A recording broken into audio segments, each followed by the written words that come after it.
ഇപ്പം എൻ്റെ ഒന്നും പൂർവികർ റോമിൽ നിന്നോ അല്ലെങ്കിൽ അങ്ങ് സിറിയയിൽ നിന്നോ കേരളത്തിലേക്ക് വന്ന ആളുകളാണെന്ന് ഞാൻ വിചാരിക്കുന്നില്ല. എൻ്റെയൊക്കെ പൂർവികർ ഈ ഹിന്ദു മതത്തിൽ താഴ്ന്ന ഏതെങ്കിലുമൊക്കെ ജാതിയിൽ ആളുകൾ പെടുത്തിയിട്ടതുകൊണ്ട് ബുദ്ധിമുട്ട് അനുഭവിച്ച സമയത്ത് തുണി കൊടുക്കാനായിട്ടുള്ള സ്വാതന്ത്ര്യത്തിന് വേണ്ടിയും വഴി നടക്കാനായിട്ടുള്ള സ്വാതന്ത്ര്യത്തിന് വേണ്ടിയൊക്കെ ഒന്ന് തലയുയർത്ത് നടക്കാനായിട്ടുള്ള സ്വാതന്ത്ര്യത്തിന് വേണ്ടിയൊക്കെ മതം മാറിയിട്ടുള്ള ആളുകളായിരിക്കും. അങ്ങനെ വേണ്ടിയിരുന്നില്ല എന്ന് പറയണല്ലോ, അത് അമ്മമാരുടെ ഒരു പങ്കാണ്, കടമയാണ്. അങ്ങനെ വേണ്ടിയിരുന്നില്ല. അവരെല്ലാ പാട്ടുകളും ആസ്വദിക്കുന്നയാളാണ് ഞാൻ. പക്ഷെ ഒരു ക്ഷേത്രത്തിനകത്ത് മറ്റൊരു ഭക്തിഗാനം, അതുപോലെ തന്നെ പള്ളിയിൽ ഹിന്ദു ഭക്തിഗാനം വേണ്ട, അതിനൊക്കെ കുറിക്കുന്നത് കുറിക്കല്യാണത്തിന് ഇന്നത് എന്നുണ്ട്. അപ്പോൾ ഇത് ചെറിയ കാര്യമായിട്ട് നമുക്ക് തോന്നുമെങ്കിലും ഇത്തരം ഒരുപാട് നമ്മൾ പഴയ പല ബുദ്ധിമുട്ടുകൾ നമ്മുടെയൊക്കെ മനസ്സിലുണ്ട്. കാരണം ഈ ക്ഷേത്രങ്ങളൊന്നും ഇത്തരം സജീവവും സക്രിയവും അല്ലാത്ത കാലത്ത് ക്ഷേത്രങ്ങളിൽ മേശ വലിച്ചിട്ടിട്ട് ഉത്സവ സമയത്ത് അവിടെ നിന്നുകൊണ്ട് സുവിശേഷം നടത്തിയിരുന്ന കാലമുണ്ട്. പാപികളേന്ന് നീട്ടി വിളിച്ച്, പാപികളേന്ന് വിളിച്ചത് സംഘികളെയല്ല, ഹിന്ദുക്കളെയാണ് വിളിച്ചത്. പാപികളേന്ന് നരകത്തിൽ പോകുമെന്ന് പറഞ്ഞത് സംഘികൾ പോകുന്നല്ല പറഞ്ഞത്, ഹിന്ദുക്കൾ. അപ്പൊ ഇതൊക്കെ ഒരു കാലത്ത് ക്ഷേത്രം ശ്രദ്ധിക്കാൻ ആളില്ലാത്ത കാലത്ത് നടത്തുന്നുണ്ട്. ഭഗവാൻ കാലുമാറുന്നു, അല്ലെങ്കിൽ നിങ്ങൾ എന്നെ കമ്മ്യൂണിസ്റ്റ് ആക്കി, ഇതുപോലുള്ള നാടകങ്ങൾ. അപ്പോൾ അതിനൊക്കെ അതിജീവിച്ചാണ് ഇന്ന് ക്ഷേത്രകലകളിലേക്കും ക്ഷേത്രഭജനയിലേക്കും ഒക്കെ നമ്മൾ ആ ക്ഷേത്രത്തെ തിരിച്ചെത്തിച്ചത്. തിരിച്ച് എവിടെ വരെ എത്തിക്കും? തിരിച്ച് ഒത്തിരി അങ്ങോട്ട് എത്തിക്കല്ലേ, വലിയ ബുദ്ധിമുട്ടായി പോകും ഒത്തിരിയധികം ആളുകൾക്ക്. ഞങ്ങൾക്ക് ഇത്തിരി ബുദ്ധിമുട്ടൊക്കെ ഉണ്ടായിട്ടുണ്ട്. ബുദ്ധിമുട്ടുകളൊക്കെ മൈൻഡിലുണ്ട്. ഒരു ബുദ്ധിമുട്ടും നിങ്ങളുടെ മൈൻഡിലില്ല. നിങ്ങൾക്ക് അതിനെക്കുറിച്ചിട്ട് ലെവലേഷൻ ബോധവുമില്ല, നിങ്ങൾക്കൊരു ചരിത്ര ബോധവുമില്ല. ആർക്കാണ് ഈ ബുദ്ധിമുട്ട്? ഇപ്പോൾ ഒരു ഭാഗം സംഘികൾക്ക് വലിയ ബുദ്ധിമുട്ടാണ്. അമ്പലങ്ങളിലേക്ക് അവർ എത്തി നോക്കുന്നു. അമ്പലപ്പറമ്പിലല്ല കേട്ടോ ഈ നന്ദഗോവിന്ദം ഭജൻസ് മറ്റേ ഭജന നടത്തിയത്, തൊട്ടപ്പുറത്തുള്ള വേറൊരു പറമ്പിൽ നിന്നിട്ടാണ്.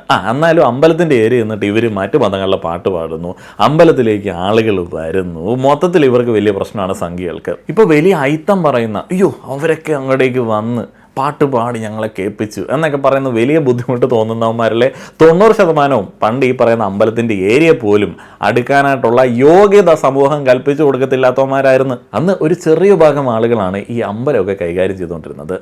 ഈ പറയുന്ന ബുദ്ധിമുട്ട് പറയുന്ന പാട്ട് കേൾക്കുമ്പോഴത്തേന് അയ്യോ ഞങ്ങൾക്കെതിരെ എന്തോ പറയുന്നതെന്നൊക്കെ പറയുന്ന ആളുകളിലെ ഈ 90% ആളുകളുടെയും പൂർവികരെ അമ്പലത്തിൽ കയറ്റാൻ തന്നെ വലിയ സമരമോടെ ചെയ്യേണ്ടി വന്നിട്ടുണ്ട്.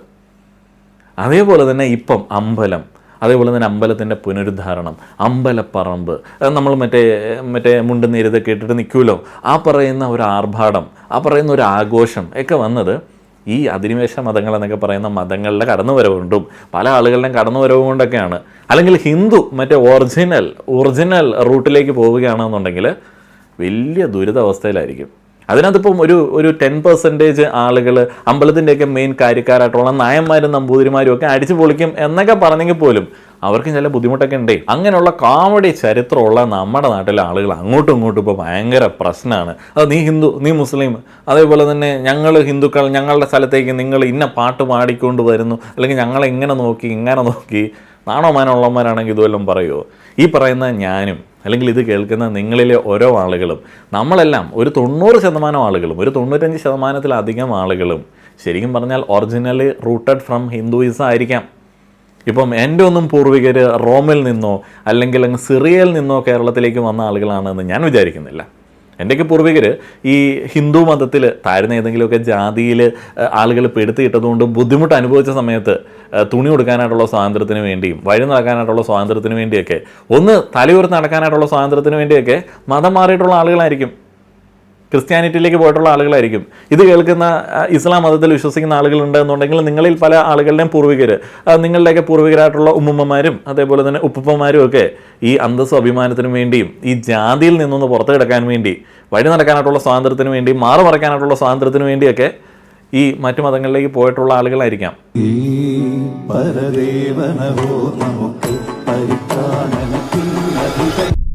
നമ്മൾ തൊട്ടടുത്താണ് നമ്മളുടെ ഇവിടുത്തെ ചർച്ച, നമ്മുടെ പള്ളി വളരെ ക്ലോസ് ആണ്, കാണുമ്പോഴത്തേ അറിയാം.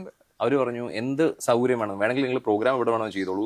അപ്പോൾ നമ്മുടെ നാട്ടിലുള്ള ഒരു ഗുണം ഭയങ്കര ഹാർമണിയാണ്. ഞാൻ LKG തൊട്ട് പഠിച്ചത് നമ്മുടെ ഇവിടുത്തെ പള്ളി സ്കൂളിലാണ്, നമ്മുടെ ഹോളി ഫാമിലി സ്കൂളിലാണ്. അപ്പോൾ നമുക്ക് ഇവിടെ എല്ലാവർക്കും അറിയാമായിരിക്കും, എൻ്റെ കുറേ സുഹൃത്തുക്കളൊക്കെ ഇവിടെ ഉണ്ട്. നമ്മളുടെ ഈ ഭജന നടക്കുമ്പോൾ തന്നെ ഇത്രയും തിരക്ക് വരുന്ന അറിഞ്ഞിട്ട് നമുക്ക് വേണ്ടി പാർക്കിംഗ് സൗകര്യങ്ങൾ എല്ലാവർക്കും തരുന്നത് അവിടുത്തെ പള്ളി ഗ്രൗണ്ടിലാണ്. ദേശവിളക്ക് എന്നുള്ള നമുക്ക് അടുത്ത ദിവസം ഉണ്ട് നമുക്ക് ദേശവിളക്ക്. അപ്പോൾ ദേശവിളക്ക് ഇവിടെ നടക്കുന്ന സമയത്ത് ദേശം മുഴുവൻ വിളക്കുകളാണ്. ആ സമയത്ത് ഇവിടെ പള്ളിയിലും വിളക്കുകൾ എത്തിക്കാറുണ്ട്. അപ്പോൾ അങ്ങനെ പോകുന്നൊരു നാടാണ്. അപ്പം ഇപ്പോൾ ഈ ഒരു കാലഘട്ടത്തിൽ മതസൗഹാർദ്ദം എന്നൊക്കെ പറയുമ്പോൾ എന്തൊക്കെ പ്രശ്നം പോലെയൊക്കെ പല സ്ഥലങ്ങളിൽ ഞാൻ കമൻറ്റുകളൊക്കെ ഉണ്ട്. പക്ഷേ അങ്ങനെയൊന്നും ഞങ്ങൾക്ക് അറിയത്തില്ലാത്ത കാലഘട്ടത്തിൽ ജീവിച്ച മനുഷ്യന്മാരാണ് ഞങ്ങൾ. അപ്പോൾ ഇന്ന് ഭജന കേൾക്കാൻ വേണ്ടിയിട്ട് എനിക്കറിയാം, ഇന്ന് തിരുവനന്തപുരത്ത് നിന്ന് ക്രിസ്ത്യൻസ് ആയിട്ടുള്ള എന്നെ പഠിപ്പിച്ച ടീച്ചറിൻ്റെയൊക്കെ സിസ്റ്റേഴ്സൊക്കെ ഇവിടെ വന്നിട്ടുണ്ട്, അവരെ കൂടെ ഉണ്ടാവും. ഒത്തിരി ധാരാളം ആൾക്കാർ വന്നിട്ടുണ്ട് ഇവിടെ. അപ്പോൾ ഒരു കാര്യങ്ങളിലെ വ്യത്യാസമൊന്നും കാണാത്ത ഒരു നാടാണ്. അപ്പം നമുക്ക് വേണ്ടി ഇത്രയും സൗകര്യങ്ങളെല്ലാം ചെയ്തു തന്ന അവർക്ക് വേണ്ടി ഒരു പാട്ട് നമുക്ക് പാടാമല്ലോ അല്ലേ? ഈ വീഡിയോ നിങ്ങൾ മാക്സിമം ഷെയർ ചെയ്യാനായിട്ട് ശ്രമിക്കുക. മറന്നു പോകുന്ന ചില ചരിത്രം ചില ആളുകളെ പഠിപ്പിക്കാനായിട്ട് ഞാൻ ശ്രമിക്കുകയാണ്.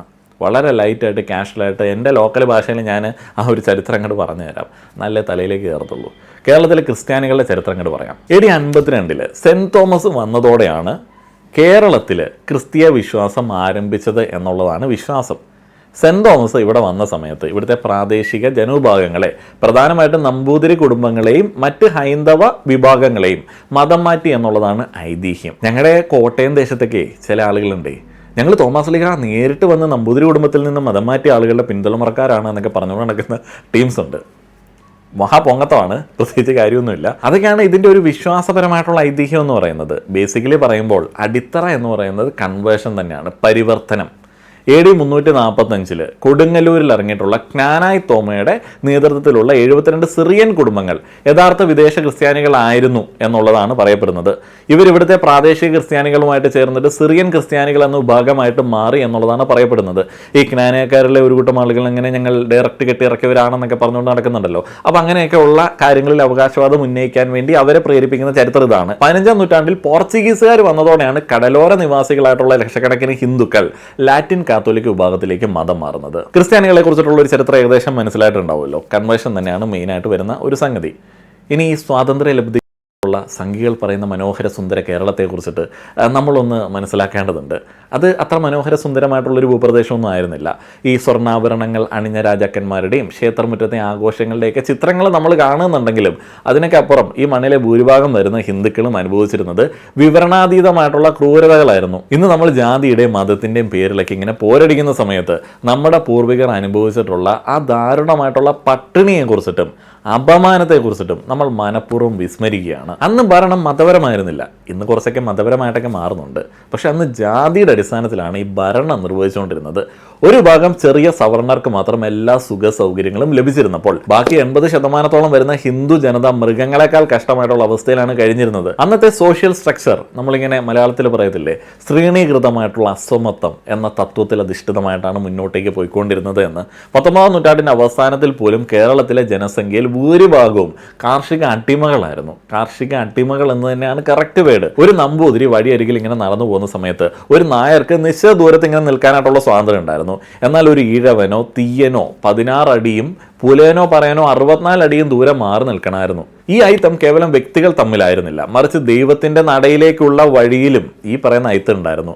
ക്ഷേത്രങ്ങളിൽ പ്രവേശനം എന്ന് പറയുന്നത് സ്വപ്നം പോലും കാണാനായിട്ട് അവർണരെന്ന് അന്ന് വിളിച്ചുകൊണ്ടിരുന്ന ആളുകൾക്ക് അധികാരം ഉണ്ടായിരുന്നില്ല.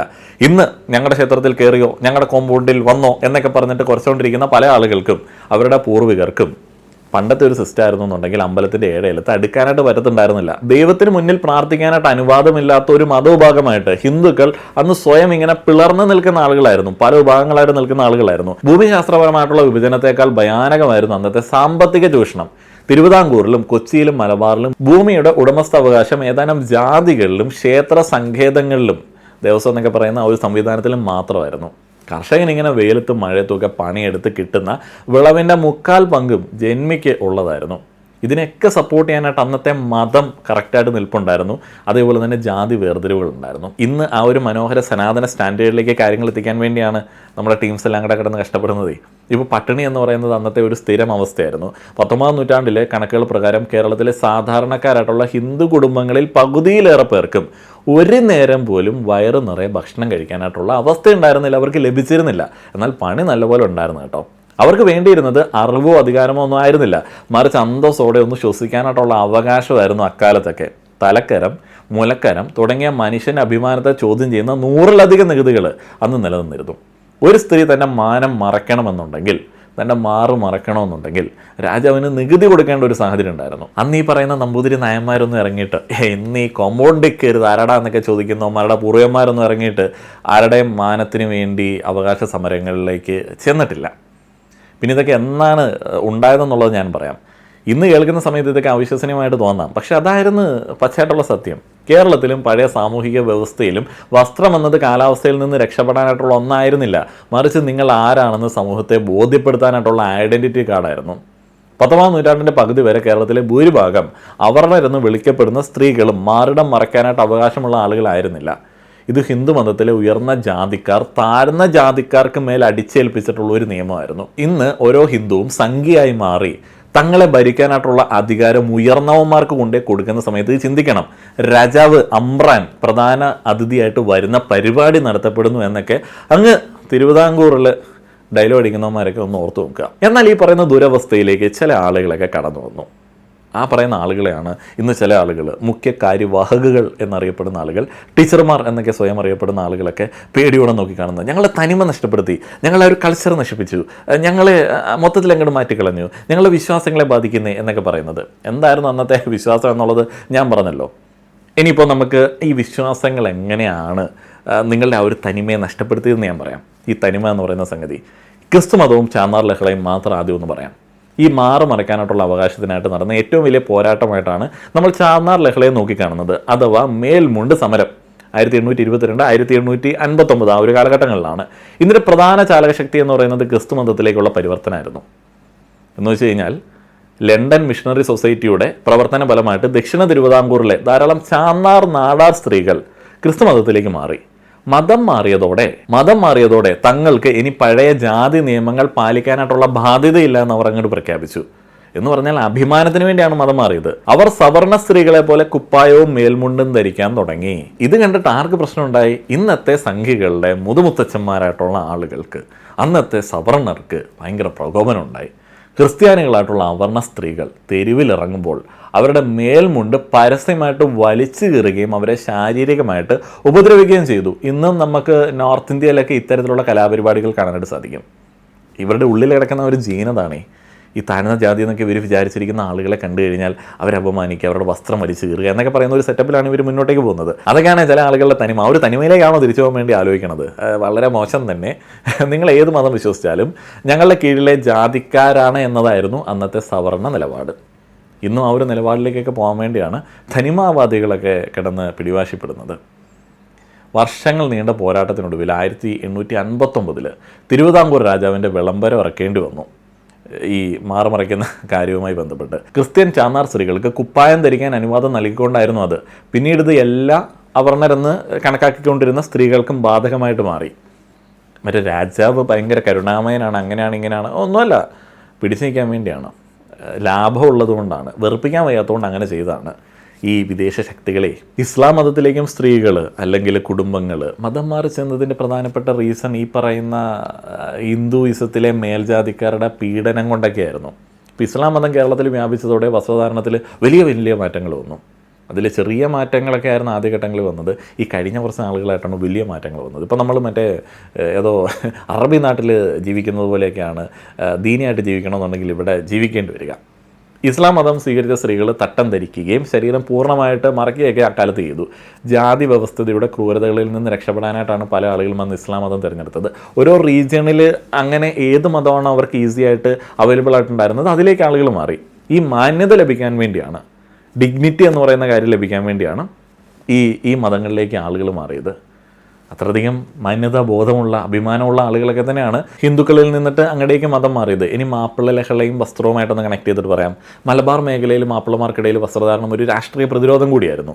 ജന്മികളുടെ മുൻപിൽ പോലും ശരീരം മറച്ച് നിൽക്കാനായിട്ടുള്ള അവകാശം അവർ നേടിയെടുത്തത് മതപരമായിട്ടുള്ള ഈ ഒരു ചിട്ടകൾ അനുഷ്ഠിക്കുന്നതിലൂടെയാണ്. റെസിസ്റ്റൻസ് ആണ്, കൃത്യമായിട്ടുള്ള രാഷ്ട്രീയമാണ്. ഇന്നാണ് ഈ രാഷ്ട്രീയത്തിന് അതീതമായിട്ട് മതം വരുന്നത്. ഇതുപോലെ ഇതര മതങ്ങളിലേക്ക് മാറിയ ആളുകൾക്ക് ലഭിച്ച പദവിയൊക്കെ ബാക്കിയുള്ള ആളുകളെ മതം മാറാനായിട്ട് പ്രേരിപ്പിക്കുകയായിരുന്നു. അന്നൊരു ഹിന്ദു സ്ത്രീ മതം മാറി ക്രിസ്ത്യാനിയോ മുസ്ലിമോ ആയാൽ പിറ്റേ ദിവസം മുതൽ അവൾക്ക് മാന്യമായിട്ട് വസ്ത്രം ധരിക്കായിരുന്നു. ഇത് കണ്ടു നിന്ന മറ്റു ഹിന്ദു സ്ത്രീകൾക്കിടയിൽ വലിയ മാറ്റം ഈ പറയുന്ന അവസ്ഥയുണ്ടാക്കി.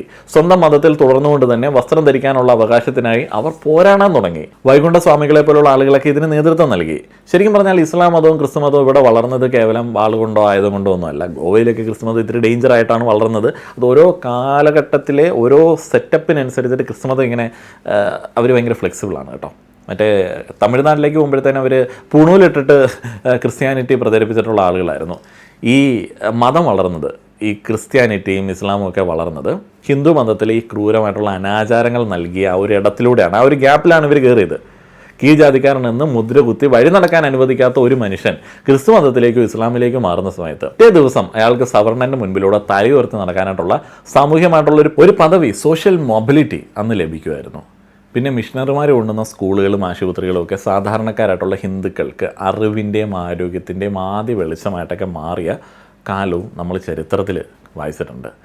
സ്വന്തം മതത്തിൽ നിന്ന് അകറ്റി നിർത്തപ്പെട്ടവർക്ക് അന്യമതങ്ങളിൽ അഭയം കണ്ടെത്തേണ്ടി വന്നത് ആ മതങ്ങളുടെ കുഴപ്പമല്ല, ഈ അന്യമതങ്ങളുടെ അധിനിവേശ സ്വഭാവം മാത്രമല്ല, മനുഷ്യൻ ബുദ്ധിയുള്ള ആളാണ്.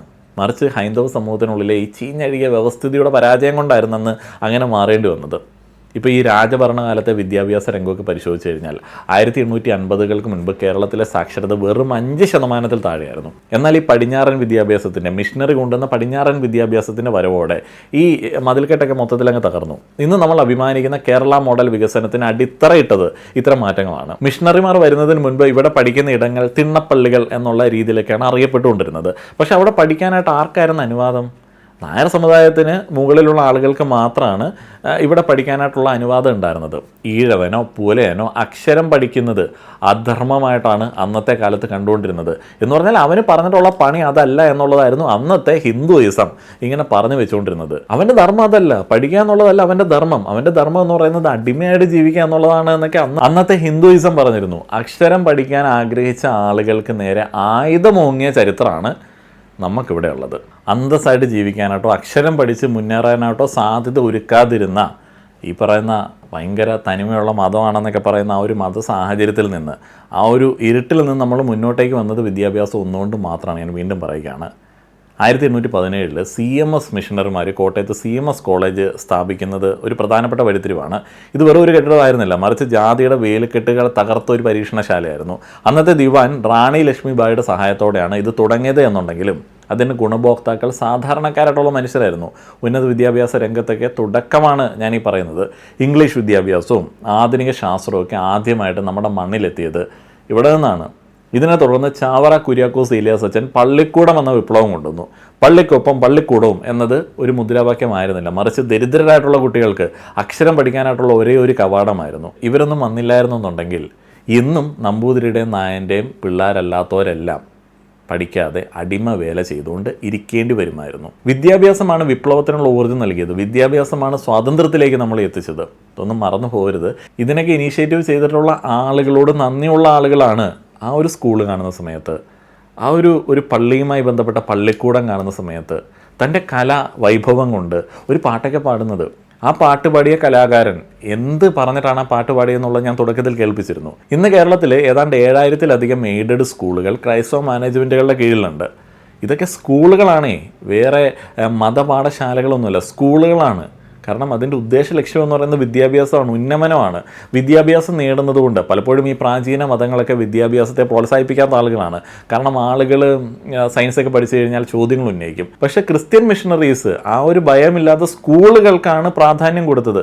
അപ്പോൾ അതിൻ്റെ ഗുണഫലങ്ങൾ നമ്മൾ എടുക്കുന്നുണ്ടേ. അപ്പോൾ ആ ഒരു സ്കൂളിലൊക്കെ പഠിച്ചിട്ടൊക്കെ തന്നെയാണ് നമ്മളിൽ പല ആളുകളും, ഇപ്പം ഞാനടക്കമുള്ള ആളുകളും ഈ പറയുന്ന മതവിമർശനം അടക്കം നടത്തുന്നത്. 1990-കളിൽ തന്നെ ലിറ്ററസിയുടെ കാര്യത്തിൽ കേരളം മറ്റിന്ത്യൻ സംസ്ഥാനങ്ങളെക്കാൾ മുന്നിലെത്താൻ കാരണം ഈ പറയുന്ന ഒരു സോളിഡ് ആയിട്ടുള്ള അടിത്തറയാണ്. ഈ മലബാറിലെ സംഖ്യകൾ, അവരൊക്കെയാണ് മൂത്ത സംഖ്യകളായിട്ട് പലപ്പോഴും അറിയപ്പെടുന്നത്. അവർ ഈ മലബാർ മണ്ണിലെ അതിജീവനത്തിൻ്റെ ആ ഒരു കഥയും കൂടെ ചരിത്രം കൂടെ ഒന്ന് മനസ്സിലാക്കേണ്ടതുണ്ട്. ക്രൈസ്തവ കുടിയേറ്റം അവിടെ ഉണ്ടാക്കിയ മാറ്റം അത്ഭുതകരമാണ്. 1920 മുതൽ മധ്യ തിരുവിതാംകൂറിൽ നിന്നുള്ള കർഷകർ വയനാട്ടിലേക്കും കണ്ണൂരിലേക്കും കാസർഗോഡേക്കും മല കയറി. കോട്ടയംകാരായിട്ടുള്ള ആളുകളാണ് കൂടുതൽ. അന്ന് മലബാർ എന്നൊക്കെ പറഞ്ഞു കഴിഞ്ഞാൽ മലമ്പനി, വന്യമൃഗങ്ങൾ കംപ്ലീറ്റ്ലി നിറഞ്ഞൊരു കാടായിരുന്നു. ഇന്ന് ആ റിവേഴ്സ് മൈഗ്രേഷൻ്റെ പ്രശ്നങ്ങൾ മലബാറിൽ നമുക്ക് കാണാൻ പറ്റും. ക്രിസ്ത്യൻ കുടിയേറ്റക്കാരായിട്ടുള്ള പല ആളുകളും ഇന്ന് റിച്ച് ആയതുകൊണ്ട് റബ്ബർ ഒക്കെ ഇട്ടെറിഞ്ഞിട്ട് വിദേശത്തൊക്കെ പോയതുകൊണ്ട് വീണ്ടും ഈ പറയുന്ന വന്യജീവികളൊക്കെ തിരിച്ച് നാട്ടിലേക്ക് ഇറങ്ങുന്നുണ്ടല്ലോ. സ്ഥലത്തിനൊന്നും ഒരു വിലയും കണ്ണൂരിലില്ല. സംഖ്യകൾ ആകെ ചെയ്യുന്ന ഒരു ഉപകാരം എന്താണെന്ന് വെച്ച് കഴിഞ്ഞാൽ അവിടെ ബോംബുണ്ട്, അവിടെ സ്ഥലം വാങ്ങരുതേ എന്നൊക്കെ പറഞ്ഞിട്ട് ആ കച്ചവടം മുടക്കുക എന്നുള്ളതാണ്. എല്ലാ റിയൽ എസ്റ്റേറ്റ് പോസ്റ്റുകളിലും, ഈ കണ്ണൂരുമായി ബന്ധപ്പെട്ട എല്ലാ റിയൽ എസ്റ്റേറ്റ് പോസ്റ്റുകളിലും വിറ്റിട്ട് 10 പൈസ ഉണ്ടാക്കാൻ വേണ്ടി കഷ്ടപ്പാടുള്ളവൻ ഇടുന്ന എല്ലാ റിയൽ എസ്റ്റേറ്റ് പോസ്റ്റിലും സംഖ്യയുടെ കമൻറ്റാണ്, അവിടെ ബോംബുണ്ട്, അവിടെ ബമ്പുണ്ട്. ബാക്കിയുള്ള ആളുകളുടെ കഷ്ടപ്പാടിൻ്റെ ബലം കൊണ്ട് ജീവിക്കുന്ന സംഖ്യകളിൽ ഒരു ഭൂരിപക്ഷം പോലും പറയുകയാണ് അവിടെ ബോംബുണ്ട്, കേരളം വികസന സൗഹാർദ്ദമായിട്ടുള്ള ഒരു സ്ഥലമല്ല, കേരളത്തിലൊന്നും നടക്കണില്ലേ, ഞങ്ങളൊക്കെ കഷ്ടപ്പാടിലാണേ എന്നൊക്കെ പറയുന്നത്. എന്തൊക്കെ അവകാശങ്ങൾ നേടിത്തന്നടേ. ഈ പറയുന്നവനൊക്കെ ഇച്ചിരി നന്ദിയോടെ ഓർക്ക് ചുറ്റുപാടുകളെ. ഇതിനകത്ത് ഇപ്പോൾ ഒരു മതത്തെയല്ല നമ്മൾ പറയുന്നത്, കേരളത്തിലുള്ള മതചിന്തയില്ലാത്ത അവകാശങ്ങളെക്കുറിച്ച് ബോധ്യമുള്ള ജനങ്ങളെക്കുറിച്ചിട്ടാണ് പറയുന്നത്. അതിലൊരു മതവിഭാഗമില്ല. സംഖ്യകളൊക്കെ ഒന്ന് മനസ്സിലാക്കുക. നിങ്ങൾക്ക് എത്രത്തോളം അജ്ഞതയുണ്ട് ഓരോ കാര്യങ്ങളിലും. ഈ മലബാറിൻ്റെ കഥയെക്കുറിച്ചിട്ട് പറയുമ്പോഴേ ഈ ക്രിസ്ത്യൻ മൈഗ്രേഷൻ അവിടെ ഉണ്ടായപ്പോൾ സംഭവിച്ച കാര്യം എന്താണ്? അവരിങ്ങനെ കേവലം തെങ്ങും നെല്ലും മാത്രം കൃഷി ചെയ്തിട്ട് ജീവിക്കുന്ന ആളുകളൊന്നും ആയിരുന്നില്ല. അവർ റബ്ബർ, കുരുമുളക്, കാപ്പി എന്നീ നാണ്യവിളകൾ വലിയ തോതിൽ കൃഷി ചെയ്യാനായിട്ട് ബാക്കിയുള്ള ആളുകളെയും കൂടെ പഠിപ്പിച്ചു. ഈ കുടിയേറ്റക്കാരാണ് കൃഷി ഒരു ലാഭകരമായിട്ടുള്ള ബിസിനസ് ആക്കാമെന്ന് മലബാറിന് കാണിച്ചു കൊടുത്തത്. അതിലൊരു കുഞ്ഞ് എക്സാമ്പിളുണ്ട്. നമ്മുടെ കാരശ്ശേരി മാഷൊക്കെ പറഞ്ഞിട്ടുള്ളൊരു എക്സാമ്പിളാണ്. പണ്ട് മറ്റേ പട്ടിണിയാണ്, കർക്കിടകമൊക്കെ ആകുമ്പോഴത്തേക്ക് പല ദാരിദ്ര്യം പിടിച്ച കുടുംബങ്ങളിലും പട്ടിണിയെക്കുറിച്ചിട്ടുള്ള ആവലാതികളാണ്. കൃഷി ചെയ്തിട്ട് സൂക്ഷിച്ച് വെക്കാനായിട്ടുള്ള ഒരു സെറ്റപ്പൊന്നുമില്ല. അപ്പോൾ അവിടേക്കാണ് ഈ ക്രിസ്ത്യൻ കുടിയേറ്റം വന്നത്. അപ്പോൾ അവരെന്ത് ചെയ്ത്, അവർ കപ്പയൊക്കെ ഇടുമായിരുന്നു. അപ്പോൾ കപ്പയൊക്കെ ഇട്ട് കഴിഞ്ഞാൽ കപ്പ വാട്ടി വയ്ക്കും, കപ്പ ഉണക്കി വയ്ക്കും. അപ്പം കർക്കിടകത്തിൽ പഞ്ഞില്ല, കപ്പ വാട്ടി കഴിക്കും. അങ്ങനെയുള്ള കുഞ്ഞു കുഞ്ഞു കാര്യങ്ങൾ. അതേപോലെ തന്നെ ഈ സ്ത്രീകൾക്കും പുരുഷന്മാർക്കും ഒരേ വേതനം ആദ്യമായിട്ട് ഒരു തൊഴിലിടത്തിൽ ലഭിക്കുന്നത് മലബാറുകാർ കണ്ടത് ഇവിടുന്ന് റബ്ബർ തോട്ടത്തിൽ നിന്നാണ്. സ്ത്രീകളും റബ്ബറിൽ പണിയെടുക്കും, അവർക്കും ഒരു വേതനം, എല്ലാവർക്കും ഒരു വേതനം. അപ്പോൾ ഇങ്ങനെയുള്ള എന്തൊക്കെ കാര്യങ്ങൾ പല കൾച്ചറുകൾ ഒരു സ്ഥലത്തേക്ക് വരുന്ന സമയത്ത് കാണിച്ചു കൊടുത്തിട്ടുണ്ട്. അപ്പോഴും നമുക്ക് പണ്ടത്തെ കോണക കൊടുക്കുന്ന സംസ്കാരത്തിലേക്ക് പോകണം, അയ്യോ ഞങ്ങളുടെ തനിമ പോകണേ എന്നൊക്കെ പറഞ്ഞ് മോങ്ങ എന്നൊക്കെ പറഞ്ഞു കഴിഞ്ഞാൽ ചില്ലറ ഉളുപ്പ് ഇല്ലാത്ത പണി തന്നെ. ഈ അച്ചായന്മാർ, കുടിയേറിയിട്ടുള്ള ആളുകൾ, ഇവർ ഈ ഉണ്ടാക്കിയ കാർഷിക വരുമാനം അവരുടെ സ്വന്തം ലാഭത്തിന് വേണ്ടി മാത്രമാണ് യൂസ് ചെയ്തത്. അല്ല, അവർ കുറേയൊക്കെ പള്ളിക്ക് ഡൊണേറ്റ് ചെയ്തു. സ്കൂളുകളും ആശുപത്രികളും റോഡുകളൊക്കെ നിർമ്മിച്ചു. കായികാധ്വാനം കൊണ്ട് റോഡുകൾ നിർമ്മിക്കുന്നത് പണ്ട് ഈ ഹൈ റേഞ്ചിലൊക്കെ മെയിനായിട്ടുള്ളൊരു സംഗതിയായിരുന്നു. നമ്മളൊക്കെ അപ്പൻ്റെ ചേട്ടൻ്റെ വീട്ടിലൊക്കെ പോകുന്ന സമയത്ത് അവിടെ ഈ വഴിവെട്ട് പരിപാടിയുണ്ട്. ഇടയ്ക്കിടയ്ക്കൊക്കെ ഇവരിങ്ങനെ ഒന്നു ചേർന്നിട്ട് ഓരോ സ്ഥലങ്ങളിലേക്ക് വഴിവെട്ടും. ഒരു നാട് മൊത്തം സാമ്പത്തികമായിട്ട് വികസിപ്പിക്കുന്ന മൾട്ടിപ്ലെയർ ഇമ്പാക്റ്റാണ് നമുക്കവിടെ കാണാനായിട്ട് സാധിച്ചത്. ഇന്ന് ഹൈവേകളും ടൗണുകളും ഉള്ള പല മലബാർ ഗ്രാമങ്ങളും ഒരു കാലത്ത് ഈ കുടിയേറ്റക്കാർ വെട്ടിത്തെളിച്ച കാടുകളൊക്കെ തന്നെയാണ്. ഇനി പ്രവാസത്തെക്കുറിച്ചിട്ട് പറയുന്ന സമയത്ത് കേരളം ടോപ്പായിട്ടുള്ളൊരു സ്ഥലമാണ്. തമിഴ്നാട്ടിൽ നിന്നൊക്കെ ആളുകൾ ഇങ്ങടേക്ക് വീടുകൾ കാണാൻ വേണ്ടി തന്നെ വരാറുണ്ട്. എങ്ങനെയാണ്? റിസ്ക് എടുത്ത് വിദേശത്തേക്ക് പോയിട്ടുള്ള ആളുകൾ എന്ന് പറയുന്നത് ഇതര മതസ്ഥരായിട്ടുള്ള ആളുകളായിരുന്നു ആദ്യകാലങ്ങളിലൊക്കെ. കേരളത്തിന് ഇന്നത്തെ ഏറ്റവും വലിയ വരുമാന സ്രോതസ്സ് എന്ന് പറയുന്നത് പ്രവാസികൾ അയക്കുന്ന ഫോറിൻ റെമിറ്റൻസ് ആണ്. ഇതിൻ്റെ തുടക്കം എവിടെ നിന്നാണ് എന്ന് നിങ്ങൾ ചിന്തിച്ചിട്ടുണ്ടോ? 1950കളിലും 60കളിലും ക്രൈസ്തവ സമുദായത്തിലെ പെൺകുട്ടികൾ ധൈര്യപൂർവ്വം നഴ്സിംഗ് പഠിച്ച് വിദേശത്തേക്ക് പോയി. അന്ന് നഴ്സിംഗ് ഒക്കെ പഠിക്കുന്നത് വളരെ മോശമായിട്ടൊക്കെ ഒരു കൂട്ടം ആളുകൾ കണ്ടിരുന്നു. അതും ഇത്ര കാശുള്ള കുറേ ക്രൈസ്തവരുടെ മക്കൾ പുറത്തേക്ക് പോയപ്പോഴാണ് ഇതിനൊരു ഒരു ഒരു സ്വീകാര്യതയൊക്കെ ലഭിക്കുന്നത്. ഈ പെൺകുട്ടികൾ അന്ന് പോയത് നമ്മുടെ ഇവിടുത്തെ പോലെ മറ്റേ പത്തേമാര് കയറി ഗൾഫിലേക്കൊന്നും ആയിരുന്നില്ല. ജർമ്മനിയിലേക്കും ഇറ്റലിയിലേക്കും അമേരിക്കയിലേക്കുമാണ് അവർ പോയത്. അവരയച്ച പണം കൊണ്ടാണ് കേരളത്തിലെ ആദ്യത്തെ വലിയ കൊട്ടാരങ്ങളൊക്കെ ഉണ്ടായത്. ഈ പ്രവണത പിന്നീട് മറ്റു സമുദായങ്ങളിലേക്കും പടർന്നതായിട്ട് നമുക്ക് കാണാൻ പറ്റും. നമ്മൾ അങ്ങോട്ടും ഇങ്ങോട്ടും ഇതൊക്കെ അങ്ങോട്ട് പഠിക്കുകയാണ്. ഇന്നല്ലേ ഒരാളിൽ നിന്ന് നല്ലതെടുക്കാനാണെങ്കിൽ കൂടെ അവൻ്റെ ജാതി നോക്കുന്ന സാഹചര്യമൊക്കെ വരുന്നത്. ഇന്ന് ലക്ഷക്കണക്കിന് മലയാളികൾ വിദേശത്ത് ജോലി ചെയ്യുമ്പോൾ അതിൻ്റെ പാത വെട്ടിത്തെളിച്ചത് ഈ പറയുന്ന മുൻഗാമികളാണ് എന്നുള്ളത് നിഷേധിക്കാൻ പറ്റുന്ന ഒരു കാര്യമല്ല. വിദ്യാഭ്യാസവും ആഗോളതലത്തിലുള്ള കുടിയേറ്റവും വഴി പഴയ കാലത്തെ പട്ടിണിയെയും ഐത്തത്തെയും നമ്മൾ എന്നേക്കുമായിട്ട് കുഴിച്ചു മൂടിയിട്ടുള്ള ആളുകളാണ്. ഒരു സംഖ്യയും ആ ഒരു പഴയ അവസ്ഥയിലേക്ക് പോകണമെന്നൊക്കെ പറഞ്ഞു കഴിഞ്ഞാൽ നമ്മൾ അംഗീകരിക്കേണ്ട ആവശ്യമൊന്നുമില്ല. നമ്മൾ ഇന്ന് ഈ സോഷ്യൽ മീഡിയയിൽ ഇരുന്നുകൊണ്ട് പഴയ രാജഭരണത്തെയും ആചാരങ്ങളൊക്കെ പോരുത്തുന്ന സമയത്ത് ഒരു കാര്യം ആലോചിക്കുക, അന്ന് നിങ്ങളിൽ 90% ആളുകൾക്കും അക്ഷരം പഠിക്കാനായിട്ടോ മാനം മറയ്ക്കാനായിട്ടോ ക്ഷേത്രത്തിന് മുൻപിലൂടെ നടക്കാനായിട്ടോ അവകാശം ഉണ്ടായിരുന്നില്ല. ആ അടിമത്തത്തിൽ നിന്ന് നമ്മളെ മോചിപ്പിച്ചത് ഇത്തരം ഈ പറയുന്ന വിദേശ മിഷണറിമാരും സ്വാധീന ശക്തികളും അങ്ങനെയുള്ള കാര്യങ്ങളൊക്കെയാണ്. പിന്നീട് വന്ന നവോത്ഥാന പ്രസ്ഥാനങ്ങളൊക്കെ ഇതിൽ വലിയ റോള് ചെലുത്തിയിട്ടുണ്ട്. ചരിത്രത്തെ വസ്തുതകൾ കൊണ്ട് നമ്മൾ നേരിടണം, വിദ്വേഷം മാറ്റിവെക്കണം. നമ്മൾ എപ്പോഴും മനസ്സിലാക്കുക, നവോത്ഥാന നായകന്മാർ, ഈവൻ നമ്മുടെ മുഖ്യമന്ത്രിമാർ, മുന്നത്തെ മുഖ്യമന്ത്രിമാർ, അവർ പഠിച്ചിട്ടുള്ള കോളേജുകൾ, സ്കൂളുകൾ, അതൊക്കെ ആരുടെ അണ്ടറിലുണ്ടായിരുന്ന സ്കൂളുകളാണ്? അതൊക്കെ ഏത് ആളുകളുടെ ഒരു വിഷണറിയിൽ ഉണ്ടായ സ്ഥാപനങ്ങളാണ്? അതെല്ലാം നോക്കിയിട്ട് മാത്രമേ നമ്മളിങ്ങനെ, അത് ഏത് മതക്കാരനാണെങ്കിലും നമ്മളിനി ഒറ്റയ്ക്ക് നിന്നോളാം, നമുക്കെല്ലാം ആയി എന്നൊക്കെ പറയാവുള്ളൂ. എല്ലാവരും മതം നോക്കാതെ അങ്ങോട്ടും ഇങ്ങോട്ടും ഡിപ്പെൻഡ് ചെയ്താണ് മുന്നോട്ടേക്ക് പോയത്. ഓരോ മതത്തിനും ഓരോ കൾച്ചറിനും സമൂഹത്തിൻ്റെ നല്ലൊരു ഉന്നമനത്തിന് വേണ്ടി നൽകാനായിട്ട് പോസിറ്റീവായിട്ടുള്ള ഒത്തിരിയധികം കാര്യങ്ങളുണ്ടായിരുന്നു. അപ്പോൾ അങ്ങനെ കുറേ ആളുകൾ അവിടെ നിന്ന് അതും ഇതുമൊക്കെ കൊണ്ടുവന്ന് നമ്മൾ മറ്റേ ഒരു കൂട്ടുകൃഷി പരിപാടിയാണ്. നമ്മളെല്ലാവരും കൂടെ ഒത്തുപിടിച്ചാണ് ഈ കേരളം ബാക്കിയുള്ള സംസ്ഥാനങ്ങളിൽ നിന്ന് വിഭിന്നമായിട്ട് നല്ലൊരു സെറ്റപ്പ് സ്ഥലമാക്കിയത്. അന്തസ്സോടെ ജീവിക്കുന്ന ആളുകളുള്ള സ്ഥലമാണ് കേരളം. ഒരുത്തനെ കണ്ടിട്ട് തല ഉനിക്കേണ്ട ആവശ്യമില്ലാത്തൊരവസ്ഥയിലേക്ക് നമ്മൾ മാറിയത് പണ്ടത്തെ തനിമ കോണക സംസ്കാരം മാറ്റിമറിച്ചതുകൊണ്ടാണ്. നിങ്ങളുടെ അഭിപ്രായങ്ങൾ പറയുക. നന്ദി.